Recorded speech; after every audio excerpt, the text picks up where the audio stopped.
Hey guys, இன்னைக்கு எப்படி ஈஸியாக ட்ரீம் கேக் வீட்டிலேயே பண்ணுறதுன்னு பார்க்கலாமா? இதுக்காக நான் ஆல்ரெடி சாக்லேட் கேக் பேக் பண்ணி வச்சுருக்கேன். அதை ஆட் பண்ணிக்கலாம். இது டீட்டெயிலாக இன்னொரு வீடியோவாக பார்க்கலாம். இதுக்கு மேலே நான் வந்து சுகர் சிரப்பை வந்து ஆட் பண்ணிக்கிறேன். இதுக்கு மேலே நம்ம ஃபர்ஸ்ட் லேயராக கேக் க்ரீம் வந்து சேர்த்த போகிறோம். இந்த கேக் க்ரீம் எப்படி தயாரிக்கணும் அப்படின்னா, விப்பிங் க்ரீம் கூட கொஞ்சமாக சுகரை வந்து ஆட் பண்ணி நல்லா பிளெண்ட் பண்ணி எடுத்தோம்னா நமக்கு இந்த கன்சிஸ்டன்சியில் கிடச்சிரும். இப்போ இதை வந்து நல்லா ஈவனாக ஸ்ப்ரெட் பண்ணி விட்டலாம்.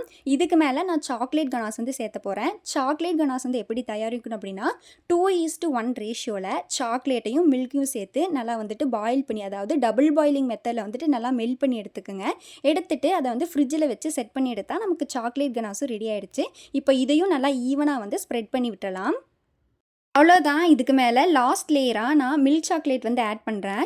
நார்மலாக ட்ரீம் கேக்னாலே உடச்சி சாப்பிட்ற மாதிரி இருக்கும். ஆனால் எனக்கு அந்த கன்சிஸ்டன்சி கொஞ்சம் பிடிக்காததுனால அது கூட கொஞ்சம் மில்க் சேர்த்து இந்த மாதிரி மெல்ட் பண்ணி சேர்த்திக்கிறேன். இப்போ இதை நல்லா ஈவனாக ஸ்ப்ரெட் பண்ணி விட்டலாம். இதுக்கு மேலே லாஸ்ட் லேயராக நம்ம கொக்கோ பவுடர் வந்துட்டு ஸ்ப்ரிங்கிள் பண்ண போகிறோம். இதை வந்து ஃபுல்லாக ஈவனாக வந்துட்டு ஸ்ப்ரிங்கிள் பண்ணி வச்சுருங்க. இப்போது இதை 1 ஹவர் போல் ஃப்ரிட்ஜில் வச்சு எடுத்தோம்னா நமக்கு சூப்பரான ட்ரீம் கேக் வந்து ரெடி ஆகிடுச்சு. பார்த்தீங்களா, பார்க்கவே எவ்வளோ நல்லா இருக்குன்னு.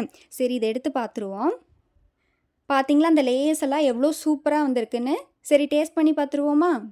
சூப்பராக இருக்கே. சப்ஸ்கிரைப் பண்ணிடுங்க. Bye guys.